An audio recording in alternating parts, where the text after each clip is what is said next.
Welcome to the Heartbreak Chronicles, where every story is a raw reflection of life.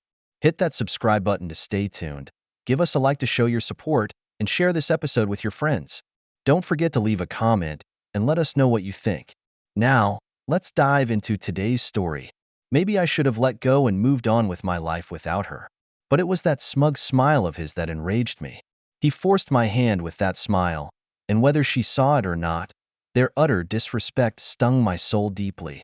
Obviously, my wife Olivia, to whom we've been married for 6 years, will soon no longer be my wife. Part of the problem with our marriage is that I've been working my ass off for the past 6 months.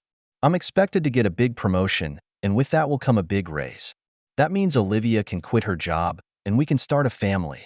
The other problem is that Olivia is a beauty, the kind of stunning creature who never learns to say no. When a man flirts with her, she doesn't explicitly flirt back, but her charming smile always sends the wrong message. Since Olivia looks so much like a certain actress, with the same beautiful face and perfect body, just a little taller, men are naturally attracted to her. I've been suspicious of her for a while now. She's working more and more overtime and traveling more frequently. But that smug grin on his face at their company holiday party, that was conclusive evidence. I was practically forced to let Olivia invite me to this party, and now I know why. Respect is a big deal in our family. By the way, my name is Lawson. If you'll bear with me for a few more minutes, I'll give you an example. Back in high school, I was an all-star shortstop on the varsity team. It was early in the season, and we were facing the team most likely to stop us winning the league. The opposing pitcher threw a fastball at my head. The ball didn't hit me in the face, but it hit me in the helmet. I got up and started jogging to first base. I glanced at the pitcher, who flashed a smug grin before quietly uttering an insult. I sprinted to the mound, completely surprising him. Instead of playing the clapping game like most baseball brawls, I hit him so hard in the nose with my fist that I broke his nose, blood spurting out and splattering his nice white jersey everywhere. It was chaos after that. I was suspended pending a hearing to determine a permanent ban. My coach was pretty disappointed in me, but my dad agreed. When he took me home, he said, "I saw what that asshole did and said to you. You can't let these clowns disrespect you. And once they know you're a good bully, everything gets worse." However, the coach's displeasure still bothers me. He's been my coach for 3 years, and I want his respect. When I showed up at his office the next day, he gave me a lesson I'll never forget. What do you care what those scumbags say to you? You know where I grew up? Between the state penitentiary and 75th Street, where there were always gangbangers trying to piss me off. I was lucky that neither of my parents allowed me to fight, which kept me on the straight and narrow until I went to college and stayed out of jail. Now I'm living where I want to live, doing a job I love, and those idiots are either dead, in jail, or living in a room. So remember this, if you still want to play for me, no more fighting under any circumstances. I ended up getting suspended for 3 games. Someone was protecting me in the shadows because at the hearing, Ron Mueller, the opposing team's catcher, showed up. Seems like he's disgusted with the way their coach tries to win games. Their coach ordered the pitcher to throw that pitch with the intent of getting me permanently banned. Ron didn't want to win the title that way, so he saved me. Ron later became the catcher for my college team, and eventually the best man at my wedding to Olivia. Back to the present. I would have been fine with Olivia showing some respect and just saying, "It's over, I'm leaving." I've been dumped before, of course. It was before college and not by a woman who swore in front of 100 friends and family members that she would always love me. But I could have taken it, believe me. Since Olivia chose her path, which apparently involved sleeping with her coworker Adam Brooks and then coming home to feed me leftovers, I found myself like one of those cartoon characters. The coach whispering, "Choose the high road," in my left ear, and my father yelling, "Son, teach them both a lesson," in my right. It doesn't take me long or any secret tricks to get the hard evidence I need. The Monday morning after the company party, I took off work, hired a divorce attorney, and hired a private investigator. The first night that week, when Olivia called to tell me she was working late, I called the retired detective who'd tracked them to the asshole's townhouse. There are no pictures of them actually bedding down, but I'm sure they couldn't have spent 2 hours in his townhouse analyzing spreadsheets. Everything was ready for Olivia's next visit to his house. On Friday night, She called to tell me that she and some of the women in her office were going out for drinks and dinner. Don't wait for me, Ethan. I haven't hung out with my sisters in a long time. An hour after she called, I drove to the address the detective gave me, and sure enough, Olivia's car was parked in the driveway. I knocked on the door, and to my surprise, he opened it in his bathrobe, with the same smug grin on his face. Don't get any ideas, Ethan. I'm a black belt in karate. I'm not here to cause trouble, Adam. She's yours now, and the last thing I need is a lying, cheating bitch for a wife. Tell Olivia to come to the door. I need to drop something off for her. I showed him the envelope I was holding. I yelled, Olivia, come downstairs and stop hiding. Olivia came downstairs in the same bathrobe as that asshole. I almost laughed.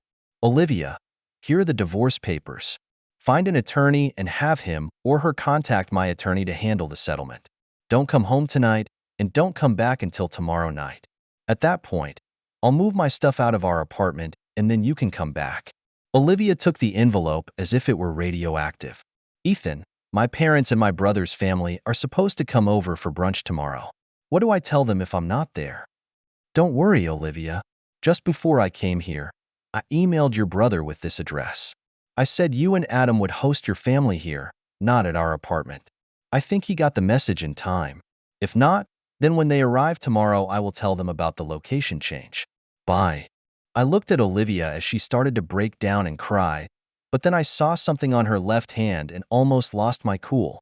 Olivia, you don't even have the basic decency to take off my grandmother's wedding ring while you're fucking this asshole. Now give it to me. The ring you gave me was in the envelope of the divorce papers. Olivia was completely devastated, but managed to get the ring off her finger. I left without a word. I wasn't entirely surprised when the doorbell rang at 11 a.m. Saturday morning. Maybe her brother didn't get my email in time after all. I thought it would be awkward, but when I saw Olivia's family standing on the porch outside the window, I had no idea how awkward it would be. Ethan, we're sorry. I got your email. I talked to Olivia.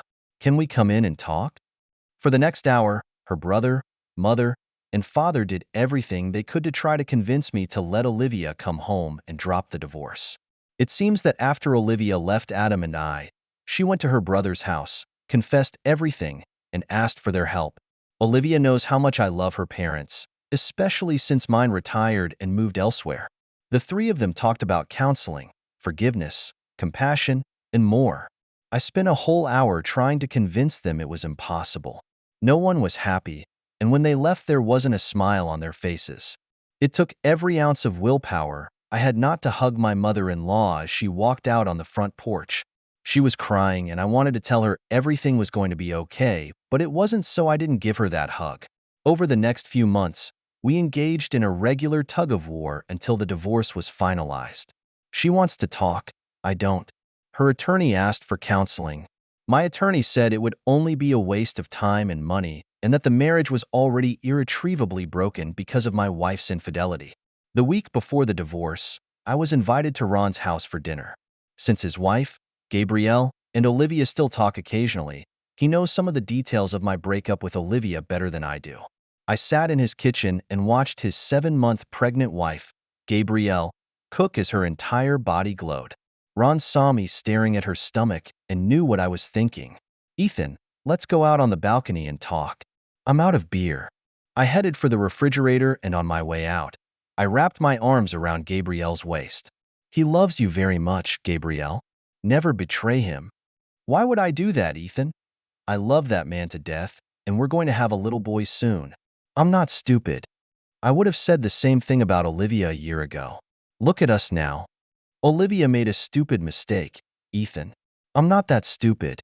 Go outside and listen to what he has to say. Every time Olivia calls, I say this, that I will support you both in any way I can, except to give you any advice on what you should do. I gave Gabrielle a kiss on the cheek and walked out. I handed Ron a beer and waited. Ethan, Olivia wants to meet with you to talk before the divorce is finalized. She called me and asked me to ask you. Unsurprisingly, I've given it some thought because this isn't the first time she's made this request. Why should I give her the satisfaction of confession? It would only give her peace of mind, and I don't intend to give her that. I wouldn't do that either, Ethan. But let me ask you, Do you have any unanswered questions that she can answer? If there is, then turn it around. Get the answer to your question first, then do what you want. Walk away or stay and listen to her, whatever. He has a point. So you didn't call me out to give her another chance? No, Ethan. I just want what's best for you. If that means finalizing the divorce, then I'm with you. I met Olivia at a small cafe the night before my divorce court date. We asked for a quiet corner table. Thank you for being willing to see me, Ethan. Olivia looks like she's about to burst into tears at any moment. It took all my willpower not to hold her little hand. I didn't give her a chance to start a conversation. Olivia, I know there are things you need or want to say to me, but first I have a few questions. The waiter chose this time to come over and order a drink order and start introducing the chef's specialties. I interrupted as politely as I could, ordered a bottle of wine and a chef's salad to share, and asked the waiter to give us as much privacy as possible. He understands. Olivia, my first question is why? I thought we had something special. We do, Ethan. But the reasons for my behavior are trite cliches. We've been dating together for 7 years now. I was seduced by a good-looking guy in the workplace who raved about everything about me. You spend more and more time thinking about work or being at work. That's not fair, Olivia. You know I'm only working overtime to get that promotion. You want to be a full-time mom, and I'm trying to make that possible. I know, Ethan. I knew it then, too.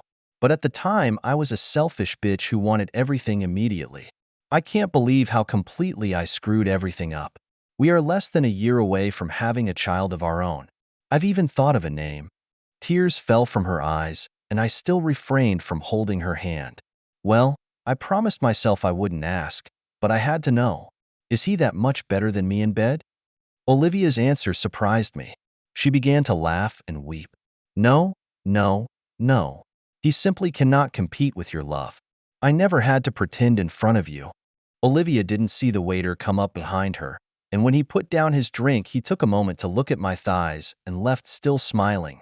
Olivia's face turned red, and we laughed together for the first time in 6 months. We finished the salad and the wine. Olivia has been trying to get me to accept her apology, but I've insisted that I don't, telling her that maybe someday, but that the hurt is too fresh right now, and it's too early. As we got up to leave, Olivia dropped one last bomb on me. That's just the way you are sometimes, Ethan. You're like a statue. Our marriage ends tomorrow, and you have no tears, no shouting. I cried myself to sleep every night. Did you ever really love me?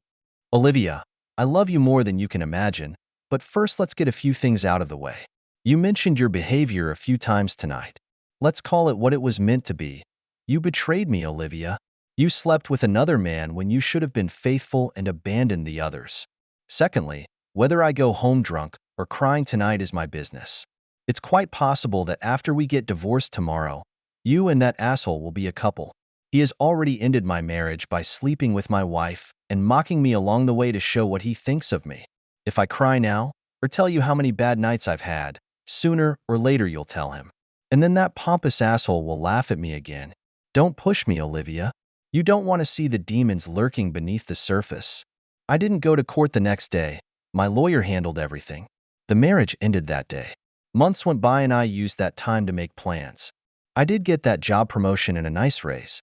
I didn't know it at the time, but after our divorce, Adam and Olivia did start dating again and are now engaged. Adam let me know that he won and I lost. Olivia is an amazing fuck buddy. He can't get enough of her. And there must be something wrong with my equipment because Olivia got into his bed so easily during our marriage. Am I a coward? Because I turned and walked away? It's not that I'm afraid of any black belt masters, but I just spent 2 years working my ass off to get that promotion. And any physical confrontation would flush that half of my life down the toilet. This guy has already screwed up my love life. Does he still get the satisfaction of ruining my career? I walked away. You may call me a coward, but that's the way it is. My method of retaliation suddenly clicked. Some guys just can't resist hooking up within the company, and Adam is no exception. Olivia wasn't the first woman he'd dated at work. One day, I got a call from Helen Wong, a woman I had met at a company party. She wants to take me to dinner. It's on her. Ted and Helen used to be serious, and she thought they were going to make it work, but suddenly he shunned her. When Ted decided to pursue my wife, he dumped Helen. Ted and Helen warmed up again while Olivia and I fought the divorce, but their relationship immediately turned cold again when the divorce was finalized and Ted and Olivia were officially a couple. Helen exploded with anger. The rage of a dumped woman is horrible. How could you let Adam just steal your wife without even a protest? I was at that holiday party last December and saw what Ted did. I was still in love with Ted and wanted you to fight for your wife. You didn't do anything. Are you stupid or just a coward? This dinner invitation is Helen's attempt to give me some backbone. I leaned back in my chair and took a sip of my whiskey, contemplating how to respond to her challenge. Helen, I'm sorry. I don't know you and I don't know if I can trust you. Now I'm cautious about the whole trust thing. But I can tell you that I'm no coward, and one day there will be retribution. Have you ever heard the phrase revenge is a cold dish? Helen looked at me. Damn, I didn't know you were Sicilian. That's right. If you're really interested in retaliation, then just be quiet and wait. One of these days I'm going to call you and ask you for a favor.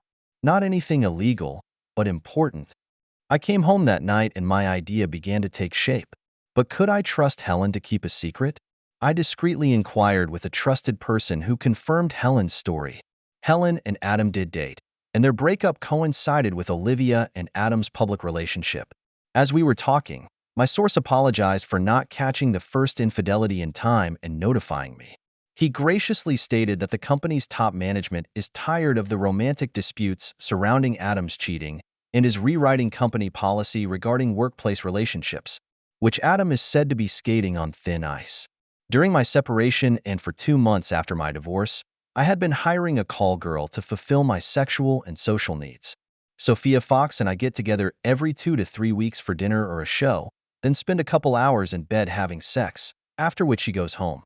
It cost me a ton of money, but like I said, I didn't have anywhere else to spend it after my raise. This is the first time I've ever paid for sex, at least directly. But I didn't want to tempt myself into a rebound relationship, so Sophia became my go-to lady whenever desire struck. She has also become an integral part of my program.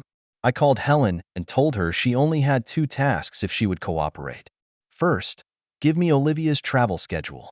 Second, approach Adam at the appropriate time and ask to meet in a public place to gain closure. Helen called me the next day to tell me that Olivia was traveling for 3 days and nights in 2 weeks.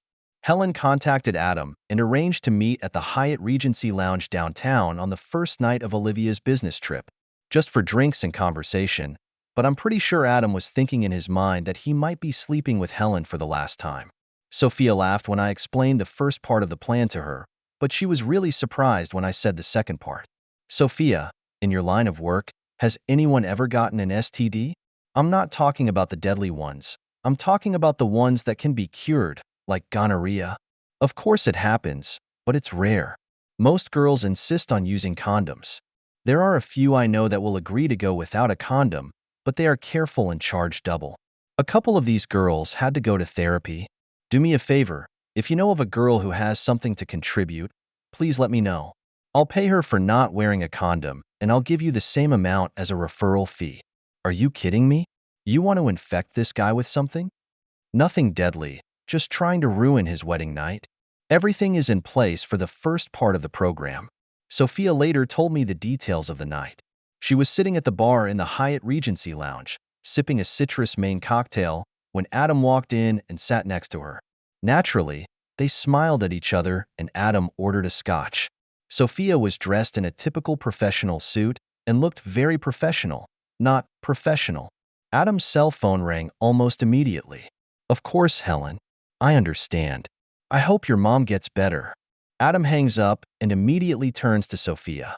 Hi, I just got stood up because my date's mom is sick. Can I buy you another drink? Sophia gave Adam a big smile. Sure, I can handle a couple drinks, but don't try to get me drunk. I haven't seen my husband in 2 weeks, and a girl starts getting horny. Sophia flashed the pawn shop ring I'd bought her, this time for the occasion. Like waving a red rag at a bull, Adam took the bait. Sophia told me they drank and talked for half an hour. Adam does his best to try to seduce her before she finishes her 3rd glass of Kuminoi. Gently touching her arms and legs, the charming conversation carried enough sexual innuendo to try to turn her on. Sophia told me it was hard not to laugh at all the work he put into this, considering she was getting paid to do it. She finally had enough of the seduction, finished her kamanye, and invited him up to her room. Adam and Sophia did it twice in her room. Of course, Adam didn't know the whole thing was being photographed. Sophia kicks him out, claiming she needs to regain her energy for a good night's sleep. But before he leaves, she asks for his cell phone number. Then she joined me in viewing the photos on my laptop. I promise that any photos that identify her will be deleted before the camera or memory card leaves the room.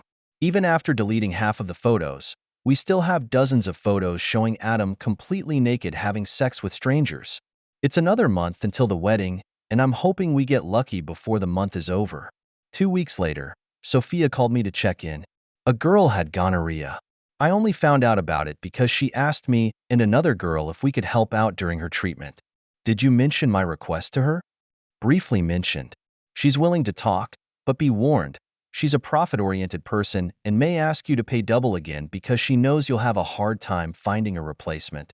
What about your fee? Does it change? No, I think we have an agreement, and you've always been good to me. This is true because I always tip her extra. So Sophia and I met with this lady, who insisted on anonymity, and we hammered out the details of the second part of the program. It's going to cost me a couple $1,000s, but it's definitely worth it. Sophia called Adam the next day. Hey Adam, honey, remember me from the Hyatt Regency? How could I possibly forget? We had so much fun that night. Yeah, I was wondering if you'd like to have the experience of a lifetime. I'm at the Hyatt now, with a coworker. She's a wild girl, and after I told her about you, she thought you could handle both of us. Can you get out of it? Of course, Adam's ego leads him to believe that 2 women will want to sleep with him. Sure, I just need to make a quick phone call, and then I'll head to the lounge.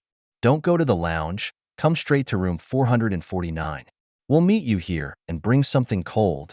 When Adam arrives in room 449, our mystery girl is there, but Sophia is not. Where's Sophia? He asked. She got a call from home and went to her room. Her son was sick, and she was on the phone instructing her husband what to do. She said it was the first time he had ever taken care of a sick child on his own. But you and I can start first. They did start. Sophia never shows up, but our mystery girl does her best to make Adam forget about the threesome. After he left, she met us at a local coffee shop to collect the balance I owed her. I'll admit, it made me feel a little bad to do that to a guy, but he was an asshole, so when he left, I was almost glad for it. She picked up the envelope and walked out the door. Sophia looked at me and shrugged. Told you she was a profit-oriented person. You paid me for a night of sex at your place? I went and we did it. I waited until the week after the wedding to finish my project. Both Olivia and her company received envelopes with fake return addresses. Both envelopes contained a short letter and a set of photographs. Olivia's letter reads, Dear Mrs. Harris, I'm sorry to have to tell you the bad news, but it looks like your husband and my wife met while she was traveling to your city. The private investigator I hired provided these photos as evidence. I've only included photos where you can see his face, so you won't have any doubts. I didn't want to tell you, but I just got word from my doctor that she gave me an STD. You might want to get that checked out too. The soon-to-be divorced husband of your husband's lover. The letter to the CEO reads, Dear Sir, I just wanted to let you know what kind of people your company hires. According to my wife, he accosted her in a bar, got her drunk, and then gave her an STD. I don't know if this letter will reach you, or if you care, but I would be wary of this asshole. He seems to have no morals whatsoever. A grieving husband. Things are quickly becoming clear. Olivia's family canceled the wedding and, according to rumors, Adam was fired. There are rumors that they are both in therapy. A friend who works for the county health service was a big help. I basically started focusing on getting on with my life. Sometimes I imagine some follow-up episodes. In one scene, I kick Adam's ass. In another scenario, I pretend to make up with Olivia, take her to a foreign country, and then leave her there without her bank card, passport, etc. I might actually do that, except for the thought of her mother and what it would do to her. But I soon lost interest as my new job became more and more interesting and challenging. Over time, I let go of my past hurts. I realized that true happiness does not come from getting back at or punishing those who have hurt me, but from creating a meaningful life and sharing it with those who deserve it. Thank you for taking the time to listen to today's story. If you enjoyed it, please like and subscribe if you haven't already. If you have a story to share about your own or someone else's experience, please feel free to contact me. Take care.